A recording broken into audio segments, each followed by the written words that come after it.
그러니까 EU 자체가 이제 전쟁 선동가예요. 내가 전쟁을 선동한다는 것을 사람들한테 드러내려고 하는 거예요. 평화를 가정하는 게 아니고 EU 사람들이 워싱턴 내에 우리 사람들이 있다. 그리고 영향력이 있기 때문에 네가 하는 대로 내가 내버려 두지 않겠다. 이걸 지금 이야기하는 거예요. 이 이야기가. 그래가 트럼프가 이제 일단은 회담을 연기하거나 당분간 취소했잖아요. 그 말은 트럼프가 조정되고 밀려날 수 있다는 걸 보여주는 거죠. 자기네들이 그걸 보여줘야 되는 거고. 그러니까 이게 뭐 그냥 트럼프가 변덕스러워서 했다 안 했다가 아니고 앞으로 이 세력들이 더 밀어붙일 거예요. 트럼프가 일단 숙였기 때문에 트럼프가 양보했다는 걸 확인하고 앞으로 더 많은 압력을 가할 거다. 그러니까 러시아하고 미국 관계는 지금 잘 되기가 좀 힘든 상황으로 돼 있는 거죠. 트럼프 대통령과 푸틴과의 부다페스트 만남은 연기됐습니다.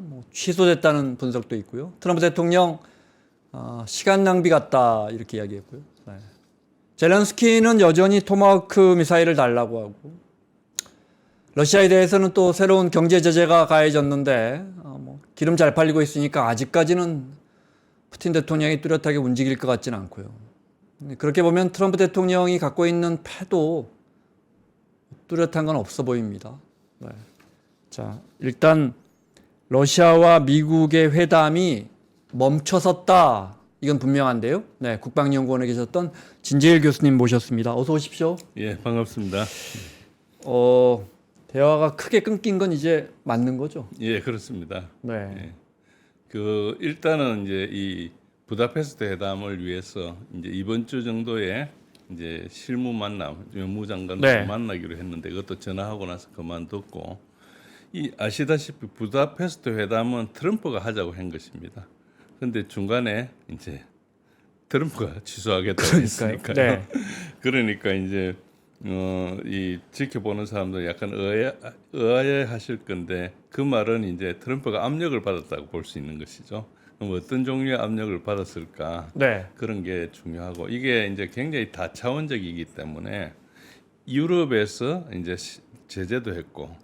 또 유럽에서 뭘 했는가 하니까 평화안이라는 걸 내놨어요. 평화안이 공식 버전은 아직 안 돌아다니고 있는데, 근데 블룸버그에서 21일 날 이제 그런 게 있더라 하면서 이제 뭐 찌라시 같은 걸 하나 이야기를 했고, 그 다음에 이제 돌아다니는 것은 12개 12항목 평화안이라는 게 이제 돌아다니고 있습니다.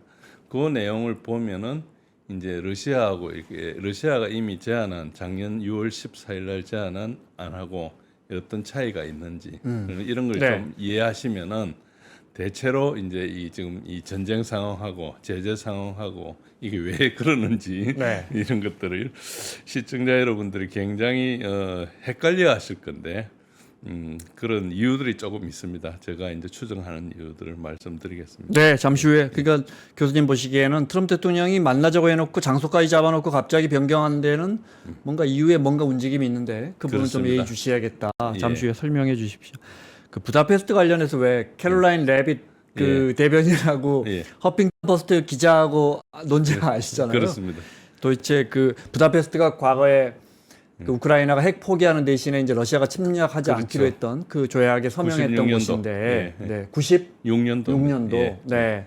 그러니까 왜 굳이 그런 장소를 정했느냐라는 질문에 백악관 대변인 그 캐롤라인 그 친구가 누가 그거 정했냐 했더니 뭐 우리말로 하면 뭐 네 엄마라 그럴까요? your mom did라고 해서 또 이제 뭐 굉장히 요란한 논란이 벌어졌던데 그건 뭐 작은 사안이지만 어떻게 해석하면 트럼프 대통령이 이런 거 보면 좀 협상에서 오히려 러시아 쪽으로 좀 기울어져 있는 거 아닌가? 그건 지나친 해석입니까? 일단은 트럼프가 이때까지 취임한 이후에 한 일들은 계속 러시아를 압박했어요. 그러니까 꾸중하고 뭐 이런 것은 젤렌스키를 했는데 실제로 러시아한테 계속 뭘 요구를 했어요. 요구하기로. 그러니까 트럼프는 협상을 하면서 상대를 흔들어 놓거든요. 그래서 그 사람 입에서 나오는 말 가지고 판단하면 약간 잘못 볼 수 있습니다. 행동을 봐야 되거든요. 그러니까 행동은 계속 러시아한테 요구를 했어요. 그리고 이제 자기가 중재자로 이렇게 자리매김했는데 우리가 지금 이제 중재자로 인식하고 있잖아요. 근데 실제로 이건 미국과 러시아의 대리전이거든요. 그러니까 미국이 정보도 제공하고 무기도 제공하고 모든 걸 제공하고 있는 그런 상황이기 때문에 이제 트럼프가 그렇게 나오는 데는 이제 러시아에서 이해하기로는 뭔가 이제 트럼프를 이제 놓치면은 일단 외교는 끝난 거니까 마지막 외교의 끈이라고 생각하고 이제 트럼프를 이제 인내하면서 기다리고 있고, 트럼프는 그것 때문에 약간의 기동 공간이 생겼는데 이제 여러 가지 상황이 모든 게 분리해 가지고 이제 트럼프가 됐든 EU가 됐든 아무 카드가 없는 상황이에요. 지금 네, 현재 네. 카드가. 그 카드가 없어진 지 오래됐는데 네. 안 그런 척 하면서 이제 버티고 있었던 것이고, 그래서 이제 지금은 전장 상황이 굉장히 이제 급하게 돼 있는 상황이라서 이제 EU에서는 전쟁을 계속하고 싶은데 이제 지금 전비가 전쟁을 할 준비 태세가 전혀 안 돼 있어요. 뭐 병력도 없고 그다음에 이제 무기도 없고 우크라이나 말씀하시는 거죠? EU를 EU 말씀하시는 전체가 EU 전체를 나토 전체가 지금 병기고가 바닥났어요. 이미 있는 거 다 무기 조각 우크라이나가 여기서 전장에 다 소모해버린 상태거든요. 그래서 이미 사실상 끝난 전투인데 그냥 이걸 끌고 가고 있는 거예요.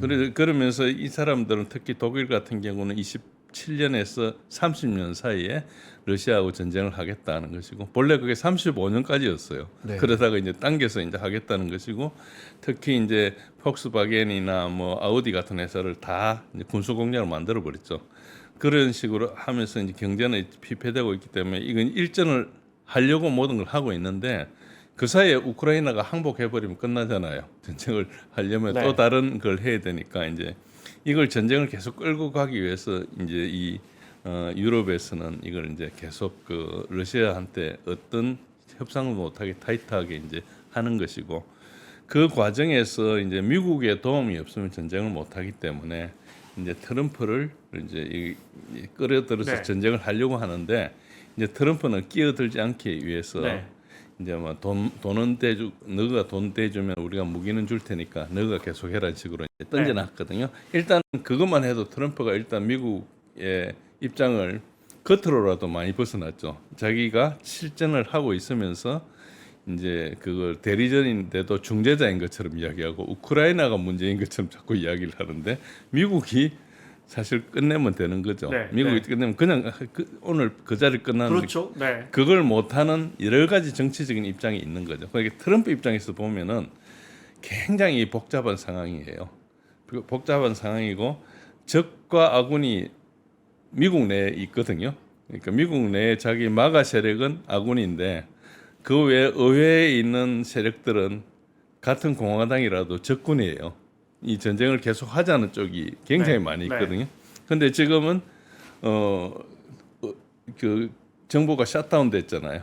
그러면 일단은 공화당 표를 얻어야 되고 그 다 얻어도 민주당 표 5표가 더 얻어야 되는데, 그러니까 이제 의원들한테 상당히 어째 보면은 지금 약간 인질처럼 잡혀 있는 거예요. 네. 이 사건이. 그러니까 이제 그런 상황에서 지금 일단 회담을 하자 했다가 굽히는 거 아닌가, 이렇게 이제 하는 관측이 좀 지배적이라 볼 수 있습니다. 흔히 뭐 저 말하기 좋아하는 사람 뭐 게임 체인저 뭐 이런 거 이제 예. 토마호크 이야기하잖아요. 예. 트럼프 대통령은 줄 생각 없을까요?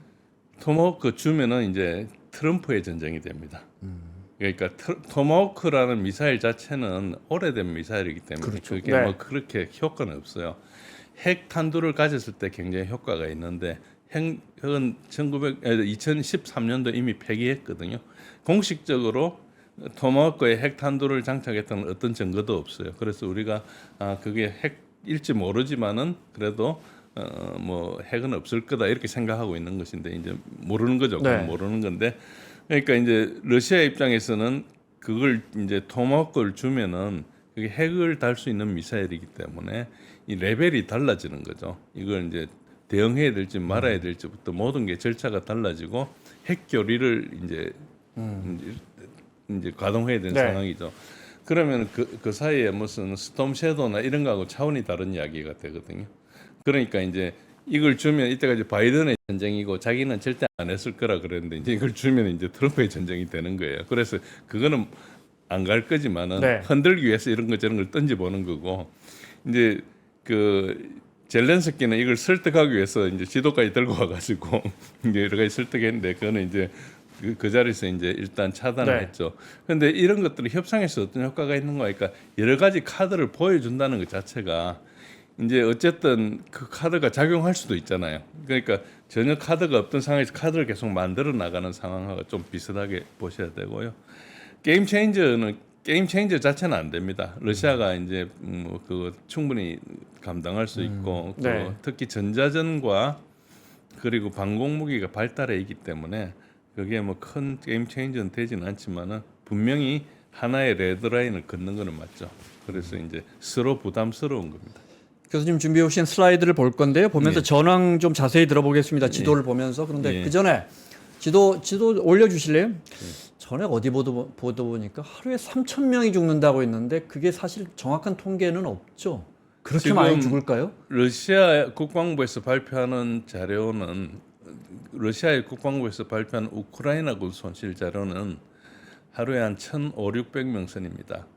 1,500~600명이란 게 죽는 게 아니고 이제 거기는 뭐 부상도 있고 네. 뭐 다른 손실이 있습니다. 뭐 부상도 있고 뭐 탈령도 있고 뭐 여러 가지 있겠죠. 어쨌든 네. 그렇습니다. 그런 것이고 이때까지 러시아 국방부 자료는 이제 140만을 넘었습니다. 우크라이나가 누적 손실이 인원 손실이 그건 사상자. 사상자입니다. 네. 근데 얼마 전에 이제 몇 달 전에 그 해킹한 자료를 보면은 이제 우크라이나 쪽에서는 사망자가 170만이라는 자료를 해킹했었어요. 네.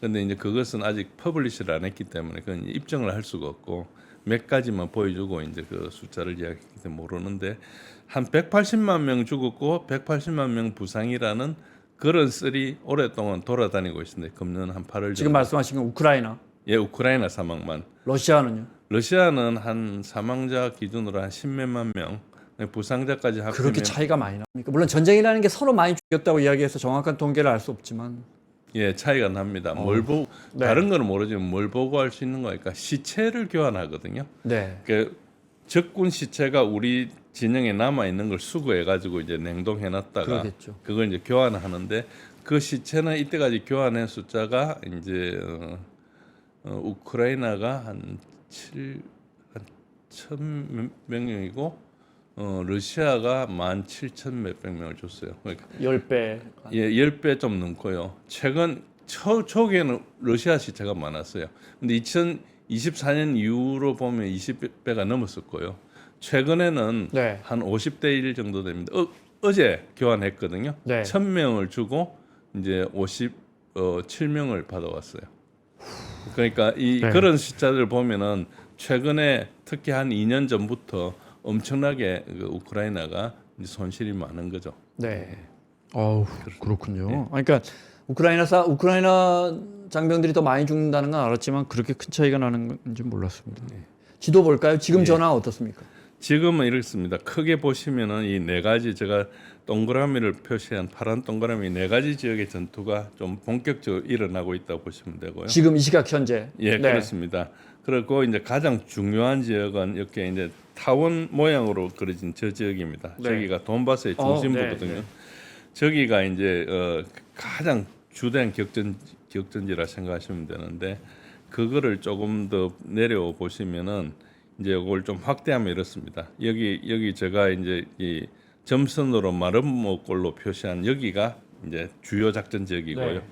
이 작전 지역 외곽에 있는 이 큰 도시들 이 이제 빨간 그 타원으로 그린 이 표시 여기를 이제 러시아가 폭격을 계속합니다. 그래서 이 지역으로 이제 군수품이든지 뭐 보급이든지 병력을 정파하지 못하게 네. 막고 있고 이 안에 있는 두 개의 큰 벨트가 있는데 이 포크로프스크에 시작하는 이 작은 벨트가 하나 있고 오른쪽에 있는 큰 벨트가 있는데 여기가 이제 거의 삼각 도시라 해서 콘스탄티노프가 크라마토스크 그리고 슬로비안스크 이 세 개의 거대한 도시들이 있습니다. 슬로비안스크는 2014년도에 돈바스 내전을 시작하면서 우크라이나 군이 제일 처음 포격한 데입니다. 네. 그래서 이제 이거는 러시아 입장에서 이건 이제 거의 전쟁의 마지막 목표 비슷하게 돼 있는 그런 거라 생각하시면 됩니다. 그런데 이게 왜 중요한가? 이 포크롭스크가 이 근처로 가는 이 길쭉한 이 벨트로 가는 모든 보급선을 여기를 거치게 돼 있거든. 그리고 여기 물류 중심지였어요. 그러니까 여기가 이제 망가지면 이쪽이가 이제 굉장히 힘들고 밖에서 오기는 더 힘들죠. 더 머니까. 그런 상황이라 여기를 이제 작전을 하고 있고 벌써 이거 한 10몇 개월째 작전을 하고 있습니다. 이 지역만. 네. 보시면은 요 지역이고 여기 폭격을 하고 있죠. 이건 러시아 쪽 지역이고 이 빨간 화살표들은 러시아군이 진격하는 방향이고 파란 화살표들은 우크라이나군이 움직이는 방향이에요. 원래 국경이 아니고 지금 저기까지 러시아가 치고 들어왔다 이 말씀이신 거죠? 지금 예, 밑에 여기는 보이는- 아직까지 돈바스입니다. 여기는 네. 아직까지 러시아가 자기 지역으로 선포해놨지만 우크라이나 뭐 다 이제 선포해놨지만 우크라이나 땅이고요. 이 보시면 이 망들이 이제 도로망들이 있고 그렇습니다. 그렇고 여기가 이제 결전 지역입니다. 요 지금 제가 표시해 놓은 이 사다리꼴 모양의 지역이 약 5,000평방킬로미터, 경기도의 절반 정도 되는 면적입니다. 이 면적에 이제 중요한 벨트들이 이제 있고 여기 선들이 검은 선들은 뭐 철로고 노란 선들은 도로고 뭐 그렇습니다. 그런 망들을 이렇게 노드를 공격하고 있기 때문에 네. 이거 이제 장기판 보듯이 어디를 이제 때린다 이런 식으로 이제 보시면 되고요. 그러다 보니까 요 지역은 또 중요하니까 방어선을 한 2014년 이후에 방어선을 계속 우크라이나 구축해 놨는 데를 들어오고 있는 거거든요. 그래서 슬라비안스크에서 콘스탄티노프가는 이제 이 오른쪽 방어선과 알렉산드로프에서 이제 밑에 포크롭스크까지는 이 강력한 이제 방어선이 있죠. 여기를 그야말로 이 전쟁은 여기가 거의 마지막 전쟁이다 이렇게 보실 정도로 네. 이제 이렇게 치열한 것이고요. 그래서 러시아는 이때까지 그 위치전이라 해서 자기 지역에 별로 안 나오고 계속 때리는 식으로 했는데 지금은 그 돈바스에 잘 오랫동안 만들어놓은 요새에서 나와가지고 이제 공격하고 있거든요. 그렇단 말은 여기가 이제 결전이라고 볼 수 있는 것이죠. 그렇게 돼 있습니다. 네. 현재까지로는 러시아 계획대로 전황이 진행되고 있는 걸로 판단됩니다. 우크라이나 경제가 거의 파괴될 단계에 있고요. 우크라이나군이 약화되고 사기가 저하돼 있고 그렇습니다. 그래서 손실이 굉장히 이제 그 이때까지 그래도 좀 살아남아 있는 지역을 마지막 때리고 있는데요. 그래서 그 마지막에 주요 노드를 제거하기 위해서 이제 토대를 마련하고 있고 유리한 방어선을 차례로 점령하고 있습니다. 그러니까 현재도 우크라이나가 밀리고 있습니까? 예, 많이 땅을 뺏기고 있다. 지금도. 땅 뺏기는 것은 뭐 뺏기고는 있습니다. 네. 그런데 땅 자체는 그다지 중요하지 않고 손실을 계속 누적시키거든요. 그래서 이제 소위 말해서 가두어 놓고 빠져나갈 데 없이 보급도 못하게 하고 그다음 계속 때리니까 이제 결국 우크라이나가 할 수 있는 것은 그 전선에서 이제 좀 싸우는 정도는 할 수 있는데 네. 화력을 못 버티는 거죠. 그래서 우리가 G락이라 그래요.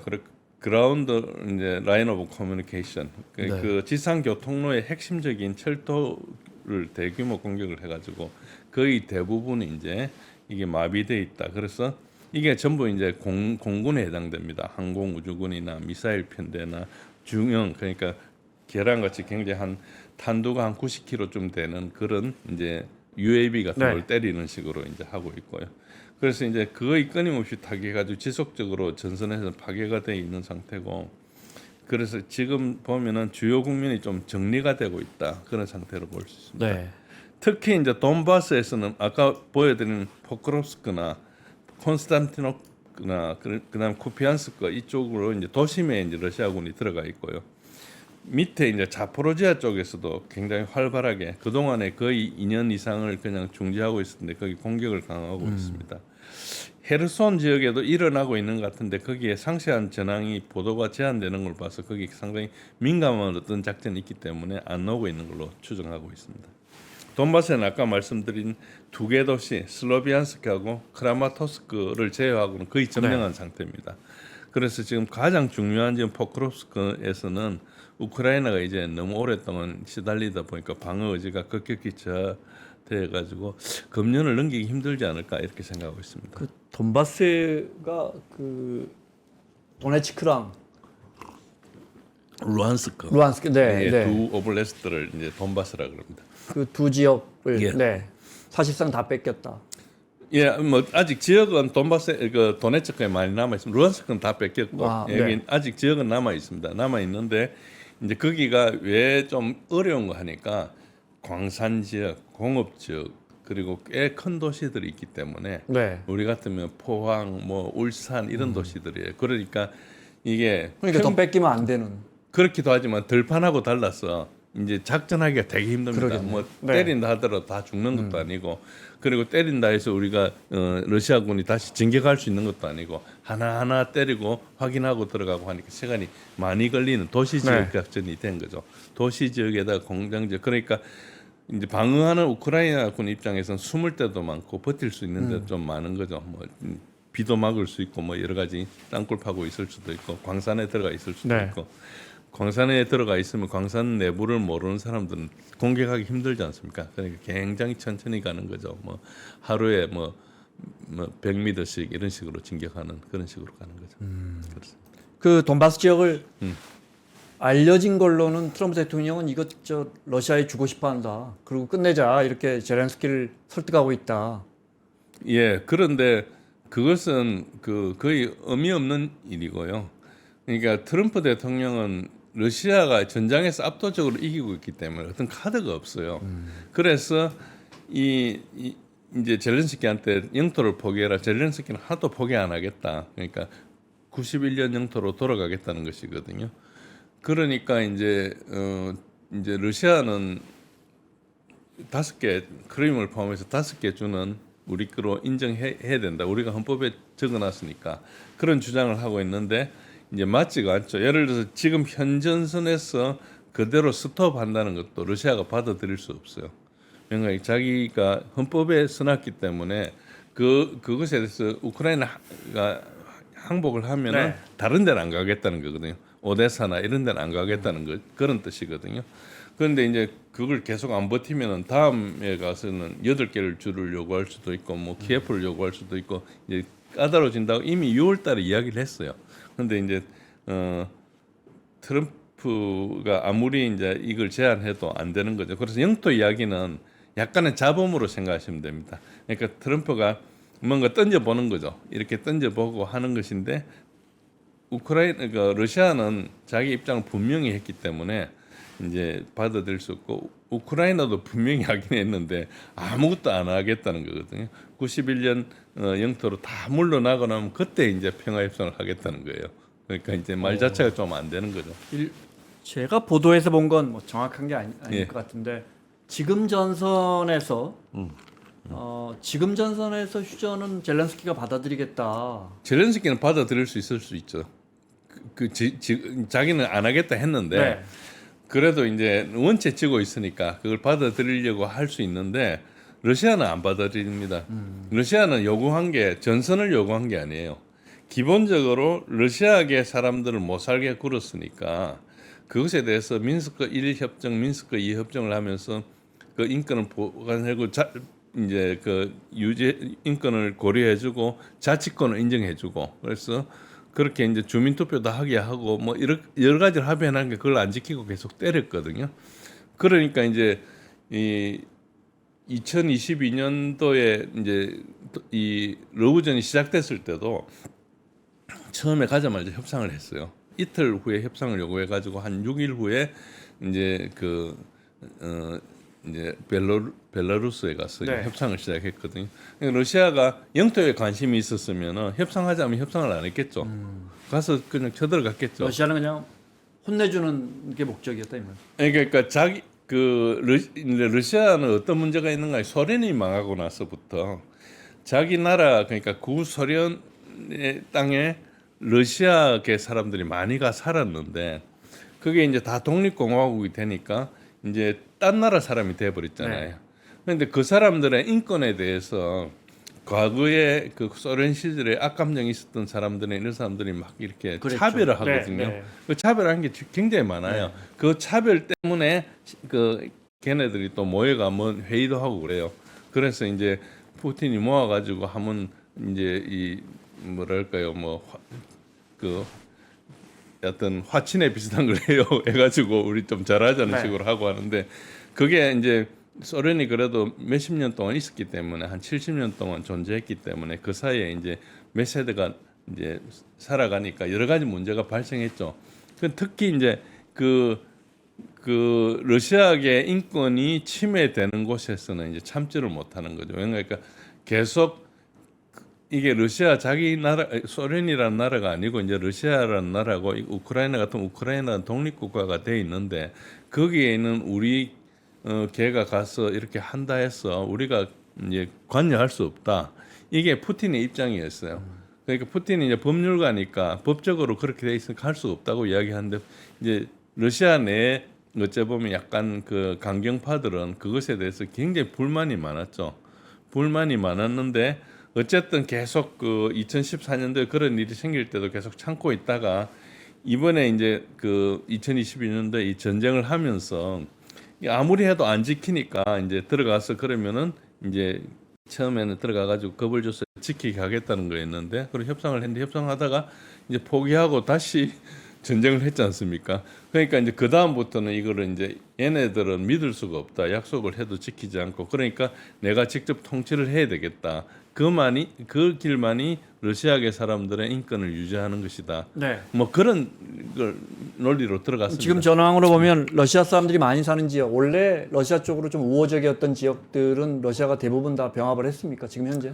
거의 대부분 했죠. 지금 남아 있는 지역이 그 이제 헤르손하고 자포로지아 일부 그러니까 드네프로 강 쪽에 있는 하고 이제 그리고 돈바스 일부가 남아 있는데 한 전체적으로 보면 한 20% 정도 남아 있다고 볼까요? 한 10 몇 프로 네. 남아 있다고 봐야 될까요? 그렇습니다. 제가 궁금한 건 이제 그거는 이제 기본적으로 몇 세대가 지났지만 어쨌든 러시아 민족이라니까 나라가 바뀌면 뭐 그런 대로 자기들 이제 러시아 영토가 넓어져서 지배를 할 수 있다고 치고 우크라이나 민족 사람들은 지금 뭐 러시아에 대해서는 뭐 아까 180만 명 죽었다 했잖아요. 그럼 뭐 진짜 피눈물 흘리고 있을 텐데 거기를 그 땅을 받은들 아까 이제 땅에는 욕심이 없을 것 같다고 하셨지만 그 땅을 받은들 그 지배가 되겠습니까? 그게 무슨 실익이 있는 겁니까? 그렇죠. 그래서 이제 러시아계 그러니까 결국은 그 러시아계이냐 아니냐만이 중요한 게 돼버린 거예요. 전쟁을 하다 그러니까요. 보니까. 예. 네. 그래서 이제 땅을 받아가 러시아 지배에 있기 싫은 사람은 우크라이나로 어디 들어가야 되겠죠. 그럴 수도 있겠네요. 뭐 네. 그런 식으로 네. 하는 것이고 그 많은 사람들이 죽고 이렇게 전쟁을 했기 때문에 처음에 전쟁을 할 때 어떤 나이스한 생각들은 대부분 이제 거의 지금 사라지고 서로 악감정이 많다고 봐야 되겠죠. 네.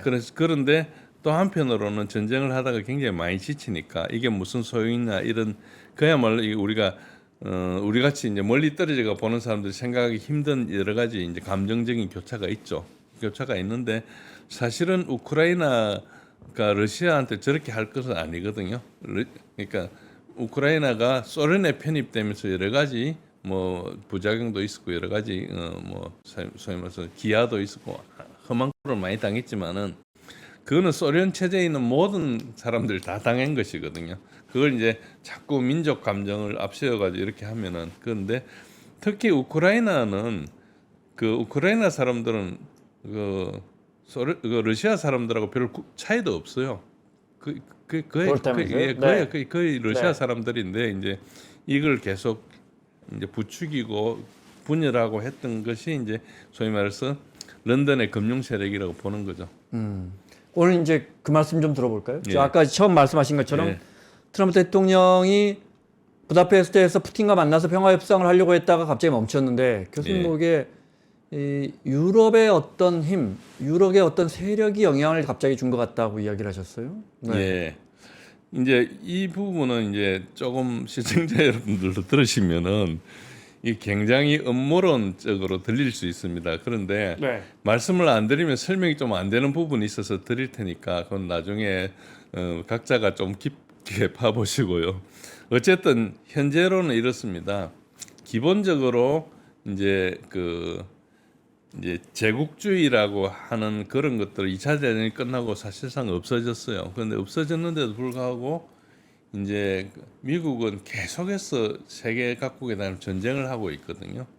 트럼프는 대통령이 되기 전에도 공개적으로 그러니까 일기가 되기 전에 공개적으로 딥스테이트 이야기를 했어요. 네. 딥스테이트를 이야기해가지고 처음에는 그게 무슨 소린가 그러다가 이제 어떤 미국의 뭐 예를 CIA나 이런 뭐 세 글자 들어가는 기관들이 그 사람들이 뭘 한다고 생각하고 있는데 사실 그게 아니고 이제 런던 시티를 중심으로 한 어떤 금융 제국에서 이제 모든 걸 끌고 가고 있다 이렇게 이제 보는 시각이 있습니다. 그 보는 시각이 이제 우리가 생각하는 것보다 훨씬 좀 깊게 있거든요. 우리가 흔히 말하는 뭐 유대인들 뭐 로스차일드나 뭐 이런 쪽에 말씀을 하시는 건가요? 그거를 좀 넘었습니다. 그래서 네. 이제 약간 제가 그걸 좀 말씀드리겠습니다. 기본적으로 우리가 글로벌리스트라 그러면은 이제 금융 제국인데 이게 대영 제국의 후속 형태입니다. 그래서 이제 세계 경제를 장악하는 금융 네트워크, 금융 엘리트의 네트워크인데 우리가 아는 뭐 로스차일드나 뭐 이런 네. 사람들 있죠. 이제 그 군사 식민 지배를 없애고 이제 금융 경제적으로 이제 통제한 시스템이라고 보시면 되는데 일단 이게 이 브레튼 우즈 체제가 있을 때는 네. 힘을 별로 발휘를 못했어요. 그런데 그게 이제 71년도 붕괴가 되고 나서부터는 이제 일단 그 달러가 이제 이 플러팅으로 바뀌었잖아요. 그때부터는 이제 이게 다시 그 뭐랄까 영국이 이제 다시 이제 살았는데 그러니까 71년도부터 좀 이게 이제 강화됐다 이렇게 보시면 대략 맞고요. 이걸 이제 글로벌리즘이라 그럽니다. 그러니까 브레튼 우즈 체제 이후의 체제를 글로벌리즘이라고 이제 재포장을 해서 이제 하는데 기본적으로는 세계 자원을 착취하고 금융 중개를 독점하고 세금 피난처를 네트워크로 하면 이렇게 하면 국가를 모두 피하는 거예요. 국가의 통제를 피하기 때문에 그래서 글로벌리즘이라고. 그렇습니다. 내 돈을 누가 어느 정권 나는 몇 세대를 가는 몇 세기를 가지고 가는 금융 권력인데 네. 정치 권력은 4년이나 5년마다 바뀌어가지고 날 통제하려고 한다. 그게 싫으니까 그걸 다 피하는 거예요. 그래서 그렇게 할 수 있는 것은 금융 중개권을 독점하고 있기 때문에 예를 아까 러시아 같은 경우는 말을 안 들으면 그 이제 압류도 하고 그리고 스위프트망에 배제시키기도 하고 심지어는 제재도 하기도 하고 그렇게 하고 그런데 이제 영국은 제조업을 하는 데가 아니거든요. 네. 제조업을 하는 데가 아니니까 자원을 가지고 다니면서 그 담보를 가지고 이제 이야기를 하는 거죠. 그러니까 결국은 금융 담보를 하나 잡고 나면은 그 이제 발행을 하면 일정 부분 수익이 계속 나오지 않습니까? 이제 그걸로 살아가기 때문에 결국은 자원을 이제 뭘 탐색하고 그걸 갈취하는 데가 이제 기본적인 거죠. 이게 뭐 심지어는 이제 은행 보험 투자 이게 뭐 우리가 그냥 가입해 가지고 할 때는 쉽지만은 그게 큰 힘이 돼 가지고 예를 들자면은 뭐 로이드에서 보험료를 일상하면 갑자기 올라가거든요.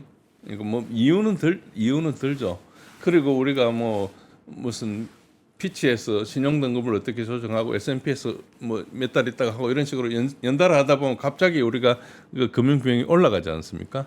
이런 모든 것들이 뭐 어디 그 다 사설 기관들이에요. 어떤 국제 물론요. 기관이 네, 아니고 네. 그런 민간이죠. 네. 다 민간 기관이에요. 심지어는 패드도 미국의 패드도 민간 기관이거든요. 그러니까 이제 그런 식으로 이렇게 해나가니까 그 사람들의 그 제국의 컨트롤에 있는 그 세력들은 돈을 계속 버는데 그 나머지 사람들은 굉장히 피폐해진다는 거죠. 그래서 트럼프는 마가를 하면서 마가하고 정확하게 부딪히는 것이거든요. 그래서 이제 그걸 싸우고 있고 최근에 이제 보시면은 트럼프는 그럼 그런 지금 말씀하시는 어떤 뭐 글로벌리즘이라고 설명하시는 그런 예. 건데 거대한 금융 세력이라고 할까요? 예. 거기에 마가를 통해서 대적하고 있다. 일종의 그런 글로벌리스트들도 딥스테이트로 보고 있다 이 말씀이신가요? 그렇습니다. 예.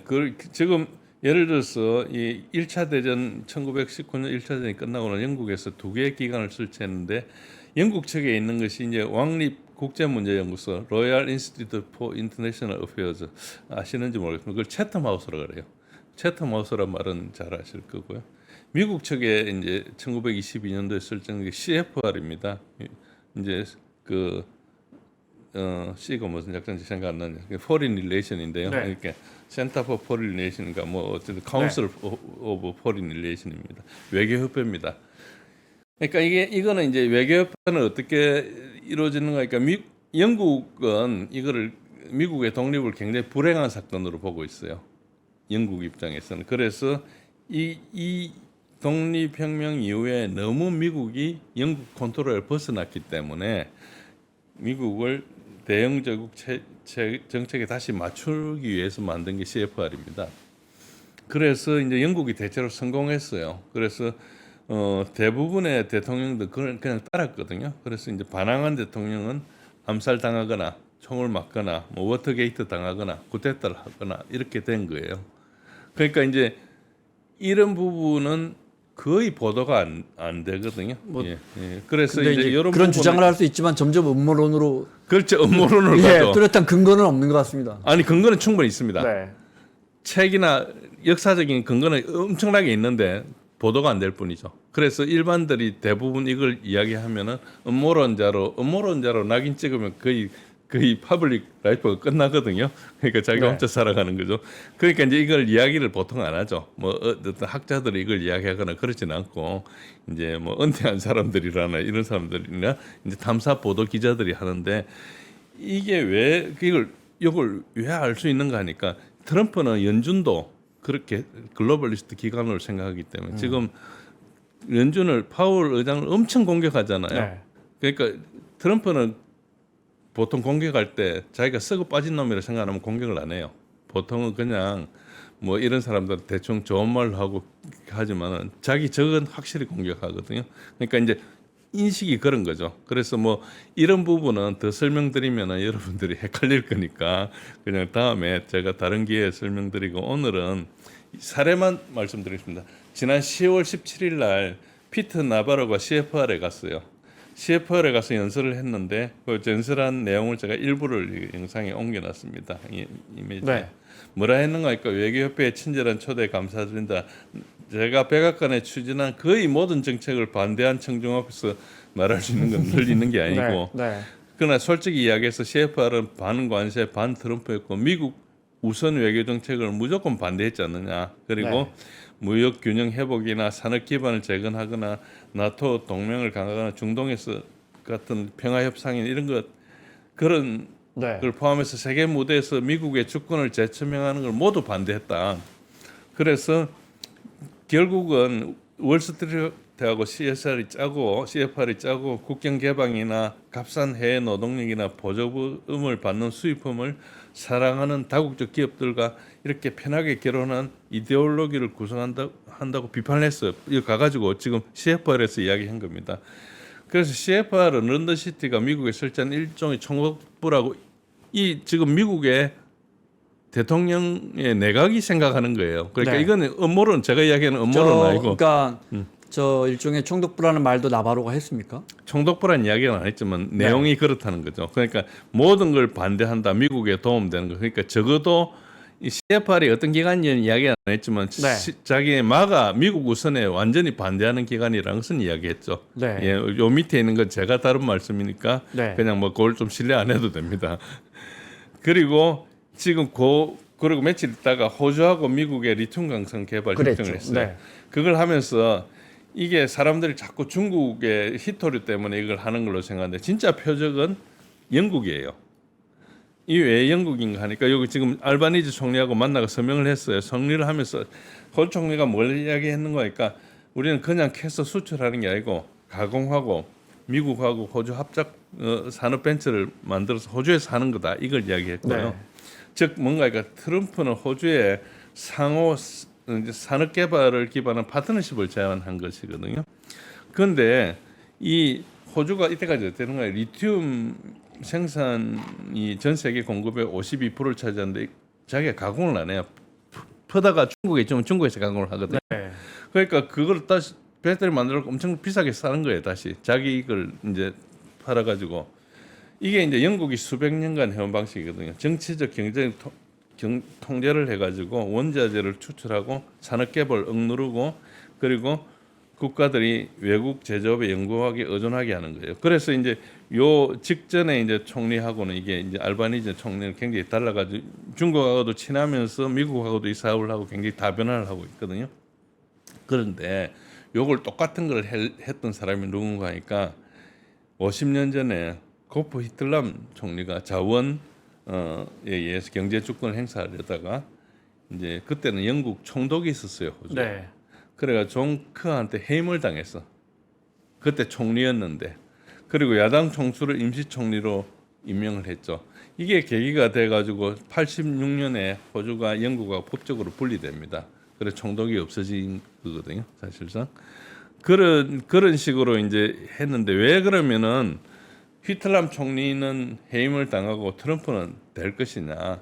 요거 보시면 호주가 자원을 통제하고 호주 내에서 가공을 하고 그 부를 호주 국민을 위해서 사용하려고 이제 휘틀람 총리가 했었는데 자금이 없잖아요. 네. 그 자금을 중동을 통해서 이제 자금을 조달하려고 시도했어요. 그래가지고 이제 당했는데 요 개발하고 있는 회사는 누군가니까 리오틴토 징크라든지 BHP라든지 기타 앵글로 네덜란드계가 호주의 중요한 그것들 다 장악하고 있습니다. 그걸 호주는 개발하지 말고 캐가지고 넘기라는 거예요. 네. 넘기면은 자기가 또 통제하는 글로벌 다른 데서 한다는 거죠. 지금 한 50년 전 이야기를 말씀하시는 거죠. 그렇죠. 네, 그때 그런데 당시 상황. 이때까지도 호주가 자원을 독립을 못했어요. 그 캐가지고 파는 것만 해요. 영국에 총독이 가 있을 정도였으니까. 영국 총독은 그 전에 있었죠. 네. 총독은 가 있었는데 어쨌든 총독이 민주적으로 선출된 총리를 바꾼 거잖아요. 그래서 이제 그런데 이번에는 이제 트럼프하고 같이 하니까 이제 성공할 거죠. 이때 휘틀람 총리 이것은 아프리카의 그 자원을 강탈당하는 모습하고 똑같아요. 호주가 우리가 뭐 영국 출신 백인들이 가 사니까 뭐 다른 나라일 것 같지만은 영국이 호주를 식민지로 이렇게 다스리면서 했던 것은 기본적으로 똑같습니다. 자원을 착취하는 거죠. 그러니까 네. 기술이 하나도 없는 거예요. 그 호주에는 그 기술 있는 회사들을 못 만드니까 파는 기술만 있는 거죠. 그런 상태였죠. 그리고 그래서 이제 그 사인을 할 때 케빈 러드 전 총리가 이제 지금 미국 대사거든요. 네. 그걸 하면서 이제 그 트럼프하고 이제 말싸움을 했어요. 그 전에 이제 러드가 뭐라 했는가 하니까 트럼프를 미국 역사상 가장 파괴적인 대통령이고 마을의 바보고 서구의 배신자라 이런 이야기했어요. 그래서 네. 트럼프가 나도 너 안 좋아한다고 영원히 그럴 거라고 그 이야기를 했어요. 그 대사에서 쫓아내라는 이야기까지 했어요. 네. 이 사람이 채텀 하우스의 수석 고문입니다. 아까 말씀드린 영국의 네. 기관하고 그러니까 지금 기본적으로 영국이 뭔가 지배하고 있는 이런 부분에 대해서는 이제 대부분 말을 안 하기 때문에 그 뭐 그런 부분에 대해서는 말하면 좀 음모론으로 들리고 그런데 어쨌든 지금 기본적으로 이제 요거는 제가 이제 너무 음모론은 아니라는 것을 말씀드리기 위해서 말씀드린 네. 거고 기본적으로는 우리가 다시 돌아와서 생각해 보면은 이제 그 부다페스트에서 회담을 하기로 했잖아요. 네. 회담을 하기로 한 사람이 트럼프가 요청했는데 트럼프가 그만뒀어요. 그러면 무슨 압력이 있었겠는가 생각을 해보면은 이제 이런 식으로 압력을 행사하는 거죠. 이미 많은 미국 의회에 있는 사람들, 소위 우리가 글로벌리스트라든지 뭐 전쟁광이라든지 하는 그런 사람들이 이제 어떤 측면에서 그쪽 사람들인 거예요. 그러다 보니까 트럼프가 뭔가 싸움을 하려면은 모든 사람하고 싸워야 되는 그런 입장에 있는 거죠. 네. 그래서 이제 트럼프가 하는 것들이 굉장히 좀 우리가 보기에 이상하게 들릴지 모르지만은 어쨌든 굉장히 힘든 상황에서 뭘 하고 있다 이렇게 이제 이해하셔야지 조금 이해가 되시고요. 그래서 이제 일단은 네. 지금 유럽에서는 뭘 했느냐? 아까 이제 유럽의 그 평화 계획을 다시 한번 보시면은 러시아는 그랬습니다. 러시아는 아까 말씀드린 대로 우크라이나에서 독립선언한 5개 지역에서 러시아 영토를 인정해달라. 그리고 우크라이나가 나토 가입하면 네. 안 된다. 그리고 우크라이나 중립지위를 유지하고 우크라이나 내 러시아 사용자들의 언어 권리를 회복하고 언어를 못 쓰게 했어요. 언어 권리를 회복하고 그리고 러시아 정교회의 지위를 회복해야 된다. 러시아 정교회 자체를 우크라이나에서 탄압하거든요. 넘버 2인 사람을 군대 보내고 그래요. 네. 뭐 그러니까 이제 극단적으로 하는 거죠. 그런 거에 대해서 이제 유럽의 평화 계획은 이게 처음에 이제 블룸버그에 나왔던 이야기입니다. 요거는 이제 대략 공세를 중단하겠다. 그리고 추방된 모든 아동을 우크라이나로 송환하겠다. 전쟁 포로 교환, 뭐 우크라이나에 대한 안보 보장 제공, 그리고 우크라이나 재건 자원 지원, 그리고 EU 가입 경로를 가속화하겠다. 그리고 러시아에 대한 제재는 점진적으로 이제 해제한다. 이게 다 자기 말 들어주면은, 그리고 동결된 러시아 그 자금은 외환은 배상금 지불에 동의한 후에만 모스크바로 반환하겠다. 배상금이 뭐 그 준비금보다 더 크겠죠. 그리고 러시아가 우크라이나를 다시 공격할 경우는 제대는 자동 복원된다. 이게 이제 흘러나온 이야기입니다. 근데 지금 최근에 다른 버전이 12개가 분명히 나왔는데 이것은 이제 조금 다른 내용입니다. 즉각적이고 검증 가능한 휴전이다. 제2항은 러시아군이 완전 철수해야 되고, 네. 제3항은 우크라이나 영토 보전을 회복해야 되고, 안보 보장을 해야 되고, 비무장과 비핵화, 그리고 전쟁 범죄의 책임, 배상금과 재금, 그리고 에너지 안보와 흑해 접근, 중립 조항을 거부하고 전략 부분에서 영구적 무역 및 투자 금지, 허위 정보와 하이브리드 위협, 장기 유럽 안보 구조 그래가지고 2027년에 헬싱키에서 이제 회의를 할 것인데, 이때 앞에 11개가 전부 다 이행될 경우만 러시아를 초대하겠다. 그렇지 않으면은 러시아는 모든 유럽 안보 구조에서 영구적으로 배제하겠다. 이 이야기는 지금 러시아가 전쟁에서 패배해가지고 항복 문서에 네. 서명할 때 하는 이야기거든요. 그래서 러시아가 이 중에서 무엇을 가장 받아들이기 힘들 것인가 이렇게 생각했을 때, 뭐 혹시 영토 보전의 회복 이런 거 아니겠습니까? 다 못 받아들입니다. 그러니까 하나도 받아들일 수 있는 겁니다. 아니 유럽은 지금 돈도 없고 무기도 없고 싸우겠다는 의지도 없는데 저런 안을 갖고 있으면 뭐 합니까? 그래서 이제 제가 생각하는 진짜 목적은 뭐냐? 네. 유럽이 관련성을 유지하려는 거다. 일단 전쟁이 끝나면 끝장난다 보는 거죠. 그래서 일단은 지금 아까 부다페스트에 대해서 캐롤라인 레빗 말씀도 해주셨는데, 일단 지금 오르반과 헝가리에 좀 굴욕을 주는 것도 있어요. 이게 이제 오르반과 헝가리는 러시아도 좋아하고 트럼프도 좋아하는 유일한 데거든요. 아 그래요? 예. 네. 그러니까 지금 EU 내에서 이 헝가리가 계속 이 러시아 편을 들고 있어요. 그래가지고 왕따를 당하고 있거든요. 그래서 이제 그런 것이고, 그러니까 EU 자체가 이제 전쟁 선동가예요. 자세히 들어보면은 그렇게 보이기를 원하는 거예요. 내가 전쟁을 선동한다는 것을 사람들한테 드러내려고 하는 거예요. 평화를 가정하는 게 아니고 말은 평화를 하고. 트럼프에게 주는 교훈은 뭔가, 그러니까 EU 사람들이 네. 워싱턴 내에 우리 사람들이 있다. 그리고 영향이 있기 때문에 네가 하는 대로 내가 내버려 두지 않겠다. 이걸 지금 이야기하는 거예요. 이 이야기가. 네. 그래서 그래가 트럼프가 이제 일단은 회담을 연기하거나 일단 당분간 취소했잖아요. 그 부다페스트 회담을. 네. 그 말은 트럼프가 조정되고 밀려날 수 있다는 걸 보여주는 거죠. 자기네들이 그걸 보여줘야 되는 거고, 이게 굉장히 심각한 함의는 뭔가니까. 그러니까 이게 뭐 그냥 트럼프가 변덕스러워서 했다 안 했다가 아니고, 이게 앞으로 이러면은 이 세력들이 더 밀어붙일 거예요. 트럼프가 일단 숙였기 때문에. 그래서 트럼프가 양보했다는 걸 확인하고 앞으로 더 많은 압력을 가할 거다. 그러니까 러시아하고 미국 관계는 지금 잘 되기가 좀 힘든 상황으로 돼 있는 거죠. 그리고 트럼프는 지금 현재 모든 공화당 표에다가 민주당 표가 5표가 필요하거든요. 셧다운을 이렇게 민주당이 해놨기 때문에 그렇고, 어쨌든 워싱턴 내에 이 소위 말해 군산 복합체와 연관돼 가지고 전쟁을 엄청 선도하는 사람들이 있습니다. 이 사람들을 트럼프가 달래야 돼요. 이 표를 가지고 있으니까. 그리고 이제 러시아에 대한 의미는 뭔가니까, 푸틴이 네가 아무리 트럼프 잡고 협상을 하려고 시도해봐야 헛거다. 그러니까 이제 네가 전쟁 계속해라. 쳐들어오고 우리한테 쳐들어오면 더 좋다. 전쟁을 하고 싶은 거예요.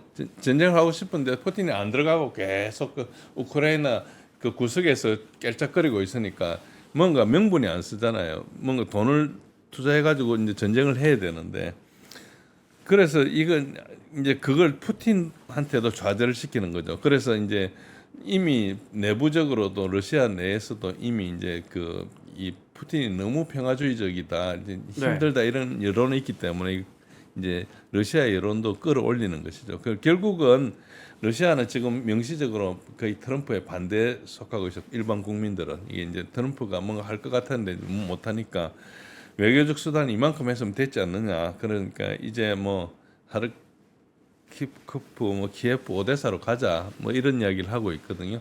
그러니까 이제 확전을 생각하는 거죠.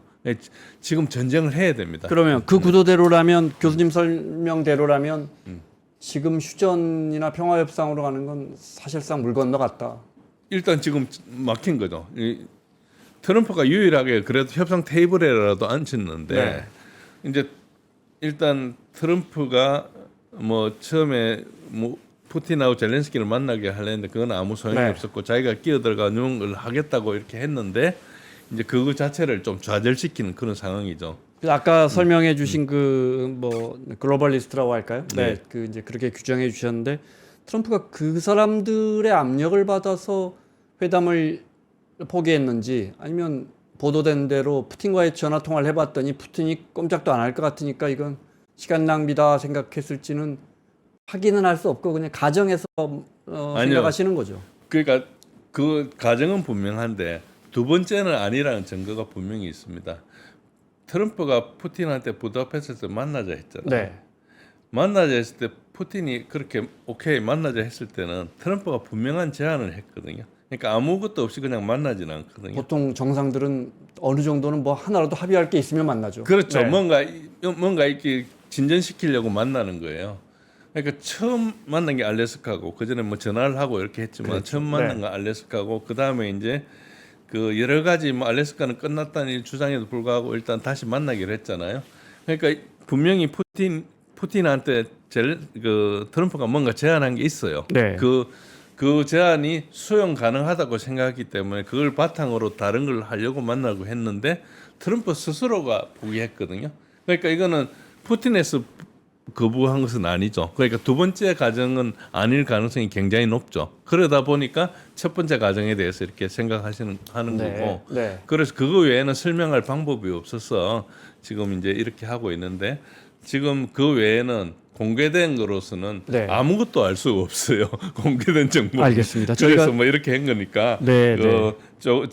그 생각이 좀 권위가 없이 들릴지 모르지만 아닙니다. 새로운 시각으로 저희가 예, 설명을 하려고 노력한 거다 이렇게 네. 생각하시고 들어주시면 시간이 감사하겠습니다. 10분밖에 안 예. 돼서 저건 여쭤봐야겠습니다. 예. 러시아에 대한 경제 제재 관련해서는 경제 제재하면서 국제유가가 좀 튀어 올라서 예, 국제유가가 60달러 이상 배럴당 60달러 이상 넘어가면 예. 인도는 가뜩이나 지금 뭐 트럼프 대통령이 세게 누르고 있는데 모디 예. 총리를 그럼 이제 뭐 싼 맛이라도 있어야 살 거 아니에요? 한 3분의 1 정도 사더군요. 인도부터 중국도 상당히 부담 갖고 있는데 인도부터 러시아 원유를 수입하지 못하게 되면 이게 푸틴한테는 상당한 압력이 될 것이다 이런 외신 보도가 있었거든요. 이거 어떻게 보십니까? 압력이 되겠죠. 그렇지만 그거 전열을 깨기는 힘듭니다. 왜냐니까 이게 드러났거든요. 이제 중국이 왜 전열을 못 깨느냐? 러시아 다음은 중국이라는 건 중국이 알고 있거든요. 그러겠죠. 네. 그러니까 이제 이게 중국이 러시아가 좋아서 그런 건 아니고요. 지금 이게 브릭스를 공개적으로 공격하고 있지 않습니까? 그러니까 이 사람들이 뭉칠 수밖에 없는 거예요. 브릭스가 본래 그렇게 잘 뭉치는 기관이 아니었어요. 그냥 굉장히 느슨한 그 협력체였거든요. 그런데 이제 자꾸 이렇게 하니까 이제 그렇게 된 거고 인도가 제재를 받을 것 같지만 인도가 이 제재 내용을 보면 인도가 사는 것은 직접 사지 않고 다 브로커를 거쳐 사요. 그러니까 그걸 브로커를 거쳐 사기 때문에 실제 네. 제재가 그렇게 쉽지 않습니다. 막상 이걸 해도 그렇게 쉽지 않고 지금 이제 관세가 50%가 부과가 돼 있기 때문에 아니 그렇게 하지만은 네. 그게 예를 러시아한테 인도가 직접 사는 게 아니라니까. 그러니까 뭐 이렇게 브로커를 겹쳐가지고 네. 보니까 네. 그걸 가지고 제재를 하면 모든 걸 제재를 하는데 네. 인도 모디 총리는 아예 지금 아세안 트럼프 오는 것 때문에 안 만나잖아요. 안 가겠다는 거예요. 트럼프 오기 때문에. 그러니까 이미 인도를 미국이 어떻게 할 수는 없는 거예요. 제재하려면 해라는 거죠. 뭐 그런 식으로 가는 거죠. 그러니까 이미 여기는 이제 전쟁이 시작된 거고 네. 그래서 전쟁이 시작됐기 때문에 뭐 처음 시작하자마자 손 들고 나갈 리는 없고 꽤 오래 버티면서 다른 수단을 강구하겠죠. 그래서 현재로는 이제 선전포고 정도다 이렇게 보시면 됩니다. 단계가. 네. 알겠습니다. 마무리 질문으로 트럼프 대통령이 이제 일주일 있으면 옵니다. 네. 시진핑 주석이 그 다음날 오고. 네. 뭐 북미 관련해서 뭐 좀 진전이 있을 거다 예상하십니까? 북미는 모르겠습니다. 지금 트럼프가 북한을 신경 쓸 여지가 없는 것 같아요. 그래서 모든 팀들이 지금 이런 식으로 움직이고 있고 상당히 아까 나바로 이야기도 했고 네. 뭐 이런 이야기도 했지만은 상당히 첨예한 국면에 있거든요. 그러니까 우리가 미국을 멀리서 보면은 뭐 딴 사람이니까 근데 미국 쪽으로 시각을 가까이 보면은 트럼프도 지금 엄청나게 다급한 상황이기 때문에 뭘 계속 하고 있지만은 굉장히 전쟁 상태다. 워룸에서 전쟁을 한다 이렇게 보셔야 네. 됩니다. 그래서 아마 지금 와가지고 북한까지 신경 쓰기에는 아마 준비가 안 돼 있을 거예요. 그럴 가능성이 높습니다. 알겠습니다. 자, 저 국방연구원 계셨던 우리 진재일 교수님과 함께 꽉 막혀버린 러시아와 미국 간의 우크라이나 평화회담 문제 살펴봤습니다. 오늘 말씀 고맙습니다. 예, 감사합니다.